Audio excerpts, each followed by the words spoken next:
So I'm going to talk to you about the work I've been doing recently on the relationship between well-being and virtue in general, and I'll try to end up by connecting it to wisdom. When I look at I'm a philosopher, but I engage a lot with the empirical research, particularly in what's known as positive psychology. So the standard line in positive psychology for investigating this ancient question about the relationship between well-being and virtue is the ancient question of, do virtues benefit their possessor? There's a kind of standard line in the positive psychology literature, which is not to say nobody's ever done anything other than this, but it is a rather standard line where well-being is defined as subjective well-being, which means life satisfaction or positive affect balance. Virtue is operationalized largely in terms of by using self-report or behaviors that are taken to express certain virtues. And often in a lot of the studies that get discussed, particularly studies that get discussed in the popular media, these virtues, the relevant behaviors are pro-social behaviors. So often virtue is operationalized in terms of pro-social behavior. This has not made philosophers very interested in the work that positive psychologists are doing. You might have thought, hey, positive psychologists have answered the question about the relationship between well-being and virtue, but this is my attempt to find a picture of Aristotle looking sternly upon the scientific research. And the issue is that Aristotelians, many of the critics of this positive psychology standard line are Aristotelian philosophers who think subjective well-being is not well-being, and virtues as operationalized in these positive psychology studies are not virtues. So that's why philosophers and Aristotelian philosophers in particular are not terribly happy. So I think that there's kind of a stalemate here, and the two fields are not learning much from each other. There seem to be my sort of diagnosis of the stalemate is there are these two options. We can either, like Aristotle, prescribe objective values to people, or we can just tell people how to get what they want.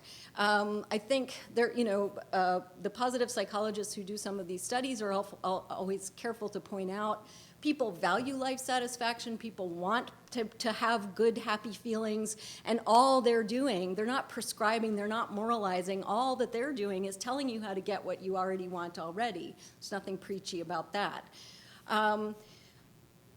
Positive psychologists think that prescribing objective values amounts to moralizing, and they want to avoid it. Aristotelian critics, and in fact, I'm not an Aristotelian myself, but don't tell anybody. Aristotelian critics think telling people how to get what they want doesn't necessarily connect to what's good about well-being. Is supposed to be an evaluatively rich notion, and people's desires or preferences are often bankrupt. So I want to offer a different approach to thinking about the research, the sort of the project of investigating the relationship between well-being and virtue. But first, I think it's useful to notice some common background motivations and concerns. This is from a survey that Kesvier and Diener did of research on the relationship between well-being and virtue, and they point out the research that they cite does follow the standard line very closely, and they point out that people want to see virtue rewarded and vice punished. We'd also, I think many of us would like to encourage people to be more virtuous. That's part of the character education movement. We're interested in producing more virtue in the world. But I think we, not just scientists, but even philosophers, believe it or not, don't want to be preachy and moralizing. So here's the kind of alternative theoretical picture. I'm very attracted to what's known in philosophy, in metaethics anyway, or in ethics broadly, as constructivism. I've used this theoretical framework to talk about other issues. Here I'm using it to think about the relationship between well-being and virtue.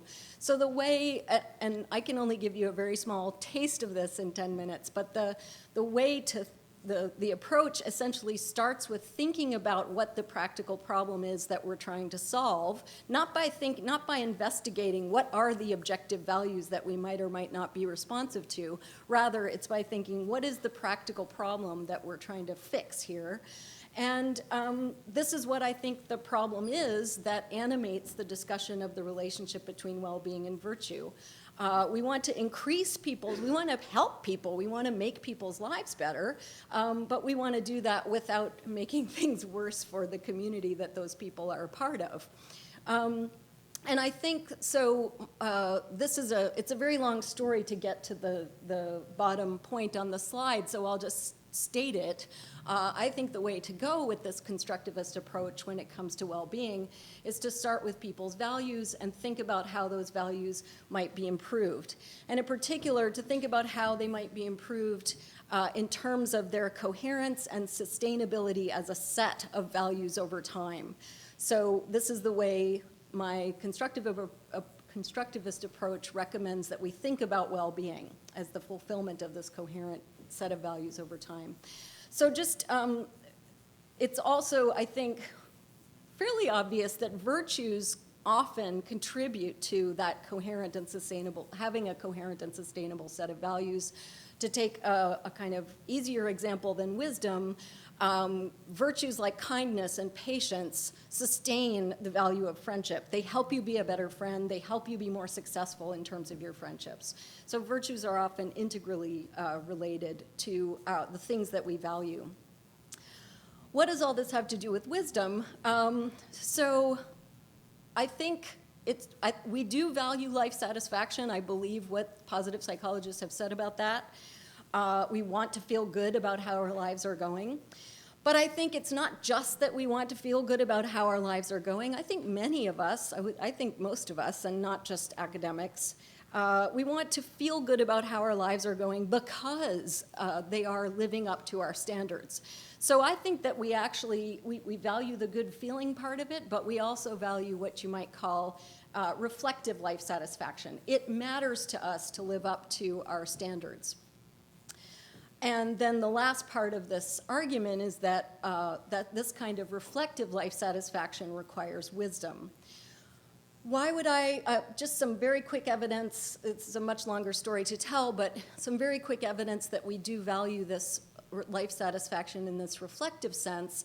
I think that some of the life satisfaction measures actually get at this reflective sense of wanting to live a life that lives up to our standards.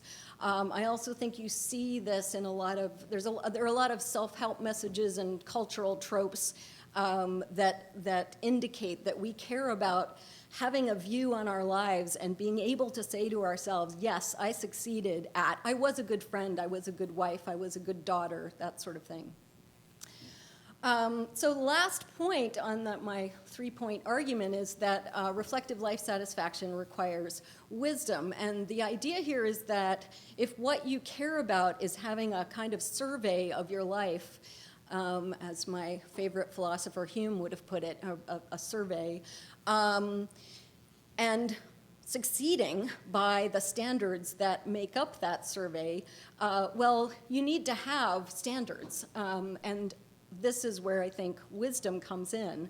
The capacity to, so some of the,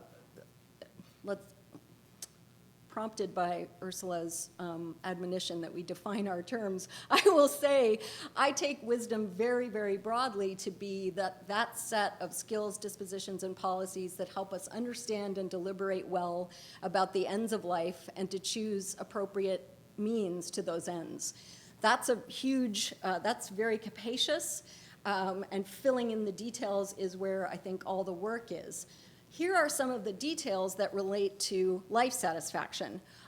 We need a capacity to reflect on and improve our values, which includes some other virtues that I think are part of wisdom. We need some kind of conception of a good life that strives to put these different values together, and we need the capacity to make choices that uphold those standards. So concluding, I think we can prescribe virtues in a way as enabling people to fulfill their conceptions of a good life. I think that does not involve objectionable moralizing, because conceptions of the good life are tied to an individual's own value, albeit improved versions of those values that you might actually have. But this is a way of recommending virtues to people and encouraging people to be virtuous that doesn't assume that virtues are merely instrumentally valuable to good feelings, which is the bit that a lot of philosophers really balk at. And further, there's at least one virtue, and I think there are quite a few others, that require reflective capacities and couldn't just be, they're not just dispositions to perform pro-social behaviors. Thank you.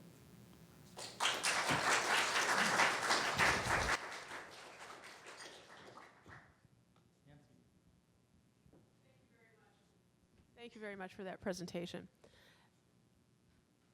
Am I correct that you are thinking that reflective life satisfaction requires wisdom? Was that one of your slides? And you're defining wisdom very broadly. Okay, so that has the advantage of combating a kind of elitism that we often find in talk about wisdom. It has a disadvantage of swinging too far in the other direction and saying, well, suppose I have very minimal standards for life satisfaction, which in fact I do. So, I'm happy most of the time. If I don't fall and hurt myself, it's a good day. That sort of thing. So my reflective capacities are not deep. My life satisfaction is not what we would call robust, but it's, it's good enough. And my wisdom is entirely superficial. Is that okay with you? I mean, it's okay with me, but I mean, that seems to be sort of an implication, unless you sort of beef it up in a certain direction. I don't think you've described yourself accurately. We could argue about that. We are friends. Let me just. What I do think is that there will be individual differences in how complex people's sets of values are, and that someone who has a set of values that starts out simpler and just with fewer items in it that are more compatible, more easily pursued together, and more sustainable over time. I guess, I haven't thought about this particular question before, but it might be that that kind of person requires less in the way of wisdom to be satisfied with their lives. Just one more quick point. I think in this modern age, it's hard to be that kind of person. And I also think the implication that someone who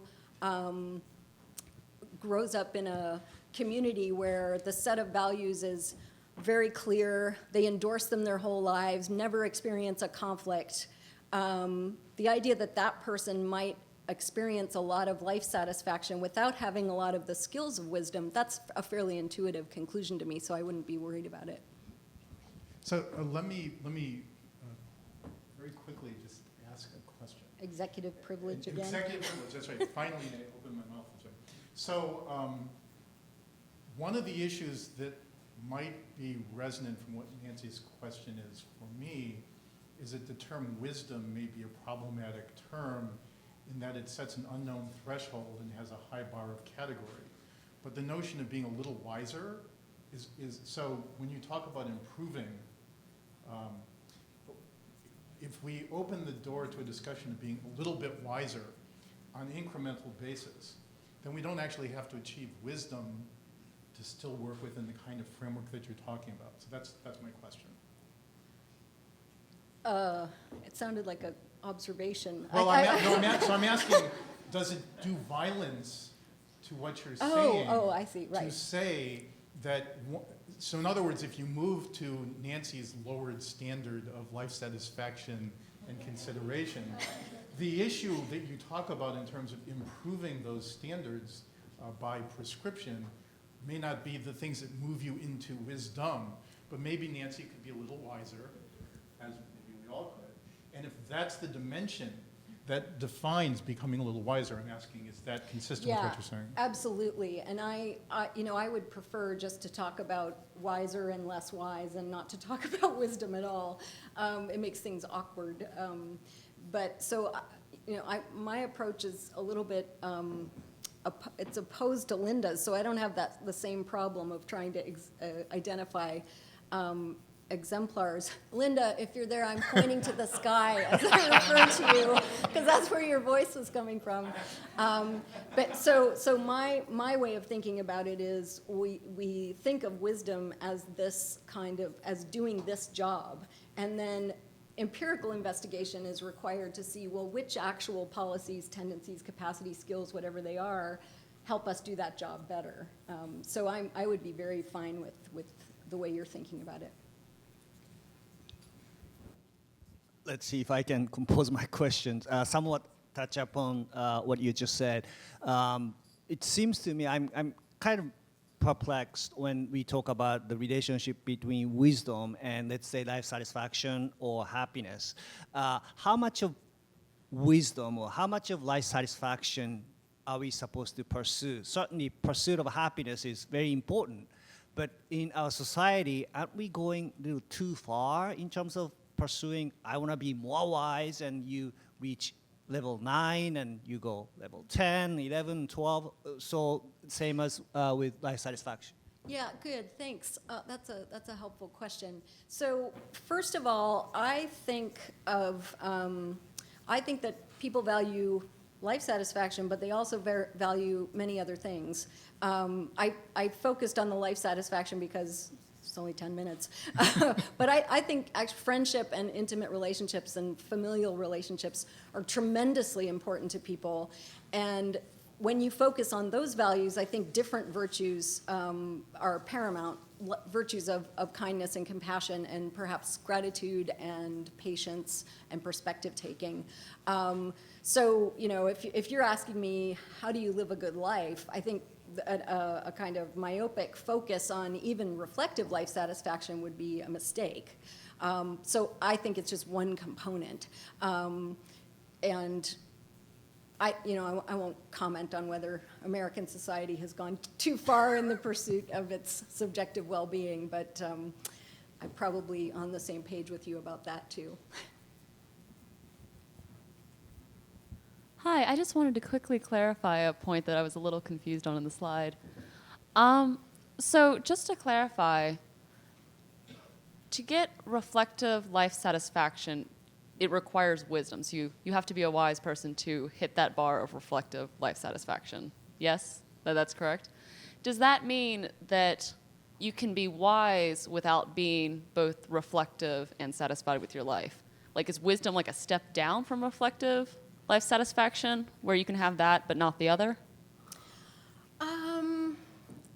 Let's see. If we're talking about wisdom to the nth degree, as much as any human being could possibly achieve, I think it's very likely, I'm not making any universal absolute kinds of claims here, but it would be highly likely that that person would be reflectively satisfied with their life, particularly if you think that some of these skills of good instrumental decision-making are part of wisdom. So if you've lived a life in which you know what you value, you know what matters to you, and you've been good at making choices that respond to those values over time, and responsive also to changes in your circumstances and yourself.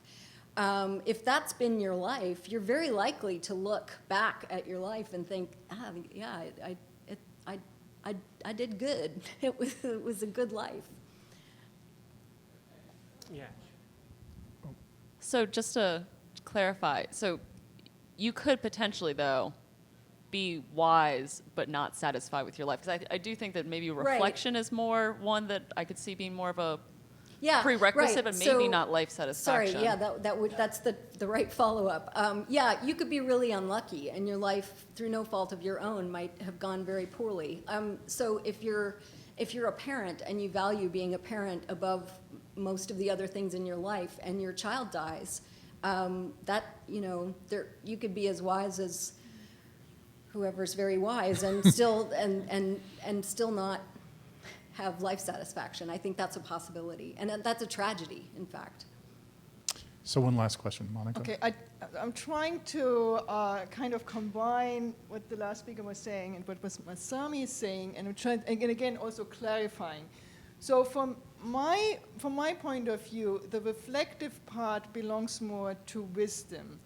And then life satisfaction, I see this as an outcome of wisdom, but not necessarily something that wise people necessarily strive for. And this is, I think, what Masami was saying. So it's just like a byproduct almost. Because if wise people reflect on the situation, they are more likely to develop equanimity and acceptance of what there is, and that leads to life satisfaction, at least from my perspective.